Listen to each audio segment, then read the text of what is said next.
ओम गुरुभ्यो नमः। ओम गम गणपतये नमः। ओम हुम हनुमते नमः। ओम गम गमाय नमः। ओम मातृश्रीनो नमः। ओम मातृपितृचरणकमलेभ्यो नमो नमः। ओम शांति शांति शांति। हरि ओम श्री गुरुभ्यो नमः। स्वागत है वास्तु गुरुकुल, ज्योतिष गुरुकुल, आध्यात्म गुरुकुल, स्वावलंबन गुरुकुल उड़ीसा से। मैं आचार्य संजय। जब भी आप पितरों को पितृपक्ष में किसी भी प्रकार के पितरों को जल दे रहे हैं या अर्घ्या दे रहे हैं या तर्पण कर रहे हैं या पिंडदान कर रहे हैं, आपको कैसा पता चलेगा कि मिला या नहीं मिला, या वो लोग रियली आए हैं या नहीं आए हैं, या आपका चीज़ उन्हें मिला या नहीं मिला, या आपका पितृ शांति हो रहे हैं या नहीं हो रहे हैं। अब तक जितना बात हम लोग किए हैं कि नहीं करने से क्या फ़ायदा, ये दोष क्यों लगता है, कुंडली में ये बड़ा भारी दोष रहता है जिसके लिए बड़े बड़े अमीर भी गरीब बनते हैं, राजा भी रंक बनता है, बड़े बड़े बिजनेस फैक्ट्री बंद हो जाता है। और सबसे बड़ा दो चीज़ होता है, एक मान सम्मान का हानि और दूसरा रहता है जेल जाना। ये दो सबसे बड़ा फैक्टर है। मैं बहुत सारे लोगों का देखा हूँ, IAS OS रैंक का आदमी रहता है, बहुत बड़ा पोस्ट में रहता है, मंत्री नेता रहता है, बाबा टाबा मावा काबा ढाबा रहता है, लेकिन यही दोष रहता है जिसको कि जेल में घुसेड़ता है। यही दोष रहता है जिसका कि सब कुछ खाली कर देता है। यही दोष रहता है जहाँ समाज में सर उठा के चल नहीं सकता है। बिना कारण इसके लिए उसको झूठा आरोप का सामना करना पड़ता है। और जब ये इतना भारी होने लगता है और जब ये नेगेटिव रिजल्ट देना चालू करता है तो अच्छों का छक्का छूटता है। अच्छे लोग इस क्षेत्र को, इस विषय को सहन कर नहीं पाते हैं। ये ढूंढते रहते हैं कि क्यों मेरा मान सम्मान का हानि हुआ, क्यों मेरे साथ ऐसा गलती हुआ, क्यों मैं जिसको विश्वास कर रहा था वो धोखा दिया। और ये सारा साढ़े साथी में कुछ ज़्यादा ही हो जाता है। और अगर शनि महादशा हो और साढ़े साथी एक साथ लगा हो तो होना ही होना ये दिखाई देता है। यानी कहीं ना कहीं से इसका संबंध सीधा सीधा शनि से बनता है। शनि का महादशा हो, साढ़े साथी हो, किसी किसी का उग्र ढैया और उग्र कंटक हो, और कंटक शनि हो, और इस कंडीशन पे अगर ऐसा कुंडली में दोष हो, इस प्रकार की घटना होना बड़ा स्वाभाविक रहता है।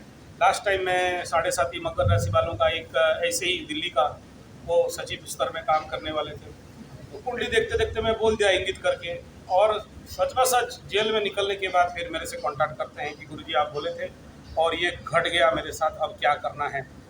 तो ये ये सारे अनुभव और जीवन में आंखों देखी घटनाएं हैं। ऐसे बहुत सी घटनाएं हम लोग देखते देखते आते हैं।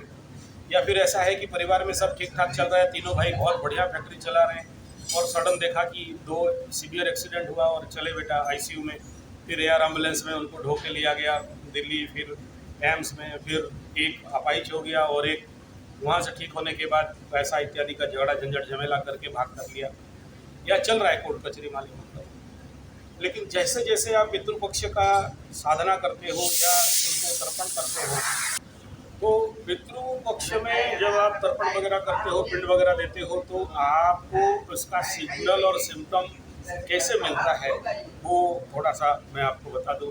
जो लोग भुक्तभोगी हैं, अनुभव है, उन्हें पता चलेगा। जो लोग नहीं हैं या पत्थर जैसे करते हैं या मैकेनिकली करते हैं, उनको कुछ पता चलता नहीं है। बस क्यों ड्यूटी है और पितृपक्ष है, देना है तो दे दो, पंडित को खिलाना है तो खिला दो, दान दक्षिणा देना है तो दे दो। लेकिन जब ये रिचुअल्स आप करने के लिए जाते हो, जैसे पीपल गज के नीचे खीर वगैरह भोग लगाने जाते हो, प्रसाद वगैरह देने जाते हो, और जिनका जैसे जो इनका जो विधान है, या हर दिन पानी लेके देते हैं, या तिल पुष्पांजलि वगैरह देते हैं, या फिर पितृस्तोत्र का पाठ करते हैं, तो अब बोलते ही ये सारे खड़े हो जाएंगे आपके अंदर। जब आप दे रहे हो तो आपको यू फील दैट एनर्जी की, क्योंकि पितृपक्ष में इनका शक्ति इतना भयंकर रूप में एक्टिवेट रहता है कि आप जैसे ही उनको इनका स्मरण करते हो, नाम लेते हो, गोत्र के साथ नाम लेते हो, या उनका स्मरण करते हो, या उनको आवाहन करते हो, या उनको आस्थान देते हो, और जिस रूम में दिए हो। आजकल क्या है, पितृ स्थान घर का, उसमें कोई लेटरिन बाथरूम बना दिया, कोई मास्टर बेडरूम बना दिया है, या फिर पितरों के लिए घर में स्थान ही नहीं दिए हो, और इधर उधर घर में इधर जहाँ नहीं लगाना चाहिए वहाँ वगैरह फ़ोटो वगैरह लगा के रख दिए हो। तो वहाँ उतना ज़्यादा इफेक्ट नहीं मिलता है, लेकिन वहाँ इफेक्ट ज़्यादा मिलता है जहाँ अगर आप पितृस्थान बनाए हो, पितृकोण में अगर उनको स्थापना दिए हो, पितृपक्ष जिस दिन शुरू हुआ उस दिन उनको आमंत्रण करते हो, स्थान देते हो, आस्थान देते हो, बैठाते हो, और उनके लिए वस्त्र, कपड़ा, पानी, भोजन, और उनका जो चाहता चीज़ है, पकड़ लो आपका दादी उनको खीर अच्छा लगता था, या किसी को चॉकलेट अच्छा लगता था, या किसी को मिठाई अच्छा लगता था, या किसी को खिचड़ी अच्छा लगता था, जो भी पोहा अच्छा लगता था, तो आप वहाँ पर दे रहे हो। जहाँ देते हो तो सारे बॉडी में करंट आना चालू हो जाते हैं, और सारे रोंगटे ऐसे आप देख सकते हो बॉडी में जैसे एकदम खड़े हो जाएंगे।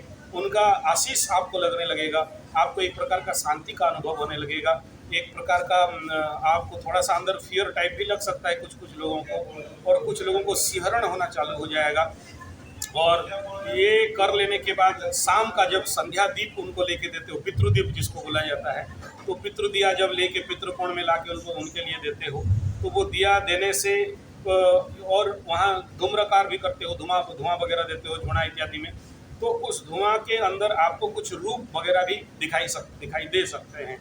जो लोग बहुत एक्टिवली इसको मानते हैं, करते हैं, उनका वो उनको दिखाई देगा। तीसरा ये है, उनको ज़्यादा हो सकता है जो रेगुलर, जैसे मैं हर दिन देता हूँ पितरों को, और पितर जो भी दूसरे लोग भी जिनका मेरा जो यजमान है, तो उनको वो लोग ज़्यादा प्रोन रहते हैं, उसके प्रति एक्टिव रहते हैं, तो उनको कुछ ज़्यादा ही आ जाता है कि कौन आया कौन नहीं आया, किस रूप में आए हैं, तो ये एक सिग्नल रहता है। दूसरा ये है कि जो बाहर देते हो, ये तो मैं बोला पितृकोण, पितरों का आस्थान में देते हो, दूसरा बाहर देते हो, कौवा, कोयल, कुत्ता, चिड़ी, चींटी इत्यादि के लिए जो बाहर देते हो, तो वो भी देखना जब ये लोग आते हैं और इनका ओरिजिनल पितृ इन रूपों में आना चालू करते हैं, या उसमें उनका प्रभाव होना या मूवमेंट होना चालू होता है, तो आपके घर के एनर्जी में जो लोग बड़े बड़े बंगला मिट्टी में वगैरह रहते हैं वहाँ शायद नहीं हो, लेकिन जिनका गांव ग्रामीण क्षेत्र में घर है और आइसोलेटेड घर है, या मतलब उनका बाउंड्री सही से दिया गया है, तो उस घर में बड़े सारे एनर्जी का परिवर्तन चालू हो जाता है ये इनका आवाहन से। क्योंकि ये लोग अल्टरनेटली शाम को जाके पीपल गछ में रहते हैं, और फिर ये लोग अपने घर में बड़े के पास आएंगे, बड़े के नहीं दिया तो मझले के पास आएंगे, मझला नहीं दिया तो छोटे के पास जाएंगे, और नहीं आया तो उनके कुल पुरोहित, जैसे हम जितने मेरे यजमान के कुल पुरोहित हैं, तो हमारे पास आएंगे कब दे रहे हो। और अगर इन पितृपक्ष के अंदर आपका उसी डेट के अंदर कोई उसमें शरीर छोड़ा है, मरा है, तो उस डेट में तो उनका एनर्जी बहुत ज़्यादा रहता है। पकड़ लो जैसे आज का दिन मेरा दादी गई थी, तो आज का दिन मेरे लिए बड़ा प्रेशियस रहता है कि पक्का आज मतलब उसका एनर्जी को फील करना ही करना है, ये दिखाई देता है इसमें। और जो भी भोजन आप वहाँ दे दिए, देने के बाद अगर आप ग्रहण करते हो या आप खाते हो, तो देखना उसमें और कोई टेस्ट नहीं रहता है, और नहीं खाना चाहिए। लेकिन ऐसे पिंडों को जब पुष्करा फेंकने जाते हैं, आप 12वीं के बाद शांति होता है, पुष्करा शांति बोलते हैं, इतना पावरफुल रहता है कि वो किसी ना किसी फेस बना के आता है। मैं कई बार गया हूँ ऐसे पुष्करा फेंकने के लिए, रात को 12-1 बजे जब शांति हवन हो जाता है मरखी के बाद, तो वो पूरा ऐसे चल के आएगा जैसे एकदम आपको अनुभव होगा, एक प्रतिछवि, एक छाया, किसी किसी का तो मतलब पूरा लाइट के रूप में भी आके उसको भोग करके जाते हैं। तो ये देखा गया। आप बोलोगे इसका कोई साइंटिफिक प्रमाण, इसके लिए सबसे बढ़िया प्रमाण है, अगर आपको पॉसिबल है तो आप ले सकते हो, स्वामी निगमानंद जी महाराज। तो निगमानंद जी महाराज का स्टोरी अगर पढ़ोगे, उनका 4 पुस्तक है। एक तो एक प्रेमी गुरु है, तो तंत्र गुरु है, तो ऐसे 4 मुख्य पुस्तक हैं स्वामी निगमानंद जी का। दिल्ली में उनका बहुत बड़ा आश्रम है, और बाकी हमारे यहाँ भी है। तो उनमें उनका पत्नी का वो नौकरी करने भाग गए, फिर जब आके देखते हैं पत्नी मर गई है, उस समय टेलीफोन चिट्ठी वगैरह नहीं था व्यवस्था, और फिर वो बहुत शोकाग्रस्त हुए और अपने पत्नी को स्मरण करने लगे। बहुत तंत्र मंत्र तांत्रिक के पास गए कि कोई मेरा पत्नी से मिला दो, और कोई नहीं मिला पाया। फिर उनका गुरु प्राप्त हुआ, फिर उनको पत्नी मिली, तो पत्नी बोली कि ठीक है, आज रात को मेरा जो भी भोजन वगैरह रेडी रखना, मैं आऊँगी। तो वो फिर आती है और इंतज़ार करते हैं। भोजन ऐसे को ऐसा है, जब वो 12 बज गया, 1 बज गया, 2 बज गया, नहीं आए, तो इनको ये भूख के मारे थे, तो वो खाने लगे। तो खाते ही उनका हाथ पकड़ ली वो आगे, या उनको ऑब्स्टेकल की मत खाओ, ये मेरा जूठन है, प्रेत जूठा है, और ये आपको नहीं खाना है। और फिर उनका पत्नी का अनुभव उनको होने लगा, वहीं पास बैठी थी, लेकिन क्योंकि शरीर नहीं था तो किसके माध्यम से उनके साथ बात करें या कांटेक्ट करें। लेकिन उनका एनर्जी के माध्यम से उनके अंदर जाके वो बोले कि नहीं ये सारा, और जब वो उनका जो भी प्रोसेस था टेस्ट करने के लिए देखे कि हाँ वो मतलब प्रेत का जूठन है, फिर उसको लेके विसर्जन कर दिए। उनका किताब में पढ़ेंगे, उनका ओरिजिनल सत्य घटना हुआ बताएं, तो इतना बड़ा साधु संत महात्मा है, झूठ तो कभी बोल नहीं सकते। तो ये सबसे बड़ा मतलब एक प्रमाण है जो कि अपने पत्नी के साथ मृत्यु के बाद ये मतलब कनेक्शन कर सकते हैं। और स्वामी निगमानंद जी महाराज इस बात को बोले हैं कि मेरा जो भी भक्त है, उनका कोई प्रचार नहीं होता है उनका संगठन का, और मैं भी वहाँ संश्लिष्ट था बचपन से। मेरे को भी ऐसे ही एक इंसिडेंटल कंडीशन में उनके जो शिष्य हैं उनके साथ कनेक्शन मिलने का मौका मिला। तो बहुत सारे अनुभवी ऐसे लोगों से मेरा मौका मिला मिलने का, क्योंकि इस लाइन पे मैं बचपन से हूँ, चल रहा हूँ। तो बोलते उनके किताब में वो लिखे हैं कि अगर मेरे को कोई बुलाए उसके जीवन का सबसे विपदा समय में, तो मैं पक्का आता हूँ। और मेरा भी ये अनुभव है, मैं कई बार उनके आश्रम के रास्ता में जाता हूँ और प्रणाम करता हूँ, और मेरा भी कोई बहुत बड़ा प्रॉब्लम रहता है तो, या ऐसे ही प्रार्थना भी करता हूँ, तो मुझे उनका आशीष मिलता है और मेरा प्रॉब्लम ऑटोमेटिक वो खुद आके समाधान कर देते हैं। मैं कई सारे लोगों का इसका भुक्तभोगी होते हुए देखा हूँ, उनका अनुभव भी उनके जो संगठन है निगमान जय गुरु बोलते हैं प्रणाम करने के समय, तो उनका किताब भी आप पढ़ सकते हो, उसमें बहुत ज़्यादा डिटेल में बताया गया है। एक एक रात को पढ़ो और रोंगटे खड़े हो जाएंगे कि पत्नी कैसे आती है, मरी हुई पत्नी इतना साल के बाद, और उनके साथ कैसे उनका कनेक्शन बनता है। और दूसरा इंसिडेंट आप सुने होंगे आर्मी का, जब भी आर्मी में अगर किसी प्रकार का शत्रुओं का आक्रमण होता है तो वहाँ शायद हमारे बॉर्डर में एक दिव्यांग एक सैनिक का वहाँ पर मूर्त है, पुतले बुलेट बाबा ऐसे कुछ, शायद नाम याद नहीं आ रहा है। तो वो सारे सैनिकों को सहायता करते रहते हैं और उनको बचाते रहते हैं। तो ये भी एक है कि हमारे जो एंसेस्टर्स हैं, मरे हुए जो लोग हैं, वो कितने एक्टिव हैं और कितने सहायक हैं। और नेचुरली ये जो भी हम रिचुअल्स का वीडियो मेरा आधा से कट गया, मैं पूरा बोल नहीं पाया और टाइम भी नहीं रहा, तो ये आके सहायता करते हैं। और ज़रूर इनसे सम्मान करो, रेस्पेक्ट दो, उनका जो भी करना है रिचुअल्स ज़रूर करें, लेकिन हमारा इस रिचुअल्स का मूल मकसद यही है कि उनको उनके स्थान में रखो, क्योंकि ये जितना पास या जितने क्लोज या उनका फ़ोटो वगैरह रखते हो या इनके साथ ज़्यादा मतलब कनेक्शन बनाते हो, तो ये कहीं ना कहीं आपके ऊपर हावी भी हो सकते हैं, क्योंकि इनका भी मोह उनके खानदान, उनके परिवार, उनके लोग के प्रति रहता है। और मैं तो बहू देखा हूँ, मर गई उनका ससुर, और उनके बहू के प्रति बहुत प्यार था, बहुत सम्मान था।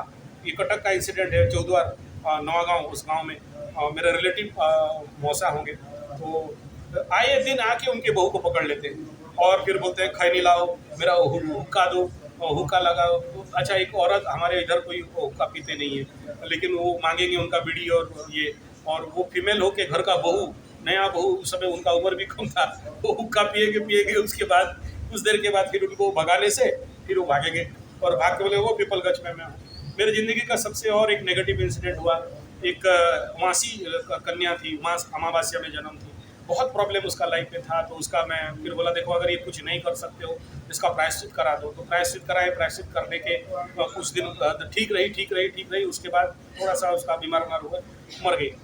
नहीं, शायद आत्महत्या की, ऐसा कुछ कंडीशन था, बहुत दिन का, बहुत पुराना केस बता था। और जिस पीपलगंज में आत्महत्या की, आज भी वहीं पर है, और गाय बगाए इनको घर वालों को परेशान करती रहती है। तो फिर मेरे को बुलाए थे उसको शांति करा दो बोल के, तो वहाँ शांति कराए तो वो, मैं जिस जो कर्ता के माध्यम से मैं कर रहा था उसके अंदर वो आ गई, आके फिर बोली कि मेरा ये काम बाकी था जिसको नहीं हुआ। उसको कोई लवरा उसको धोखा दे दिया था और बोला उसको बुलाओ तभी जाके मैं यहाँ से जाऊँगी। तो बड़ा फिर उस लवरा को बुलाया गया, तो लवरा अपने हाथ से खुद मार खाने लगा, और उसका कुछ इस प्रकार के बहुत सारी, उस बात खुल के नहीं बोलना चाहिए, वो भी मेरा सब्सक्राइबर है। तो फिर उसको बहुत मुश्किल से उसका शांतिकरण कराया गया, लेकिन वो कंडीशन बड़े सारे पेचीदे रहते हैं। ये हमारे जीवन के कई सारे अनुभव हैं।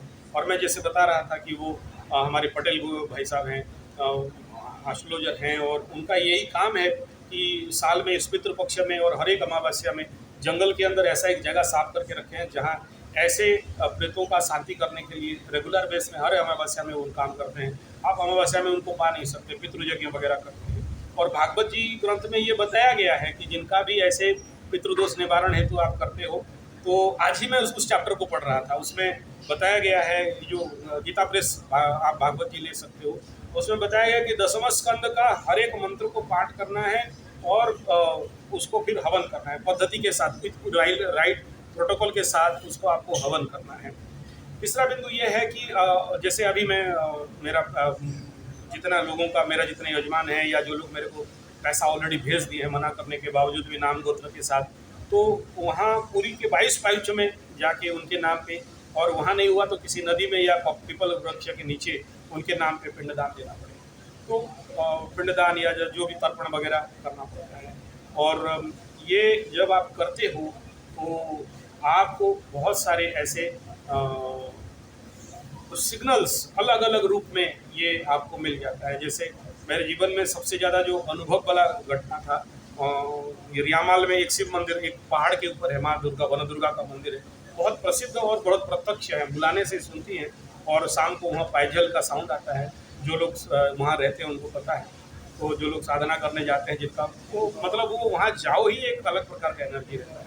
तो वहाँ ऐसे ही एक आदमी का काम करा रहा था। तो जिंदगी में आप कौआ देखिए इतना बड़ा, लेकिन एक ह्यूज कौआ आके गेट के साथ ऊपर बैठ जाए और उसको देने के बाद वो शांति से उड़ जाए। और अच्छा, कौआ जहाँ रहते हैं गदा में रहते हैं, मतलब ग्रुप बना के रहते हैं, लेकिन एक ही मात्र कौआ आया और वो टाइम जिस समय वो लग्न हो पूरा क्रॉस कर रहा था, एग्जैक्टली उसी समय वो आता है। और उसी समय पूरे जितने भी मेरे यजमान थे और हमारे मूल, जिनको पुस्तकाचार्य मूल पंडित में बैठाया था, क्योंकि मैं इवेंट कंट्रोल करते रहता हूँ और पंडित लोगों को बैठा के काम करता हूँ। और मेन काम जिस समय मैं लग्न हो रहा दिया था कि इस समय ये हम काम करेंगे, इसका तर्पण काम करेंगे, ठीक उसी समय वो कौआ आके वहाँ बैठा और जो जो बोला गया था उसको दिया गया। एक भी पीस छोड़ा नहीं, एकदम इंसान जैसे बैठ के सारे खली दना में से सब कुछ चट करके एकदम ईमानदारी से इज्जत के साथ वो चला गया।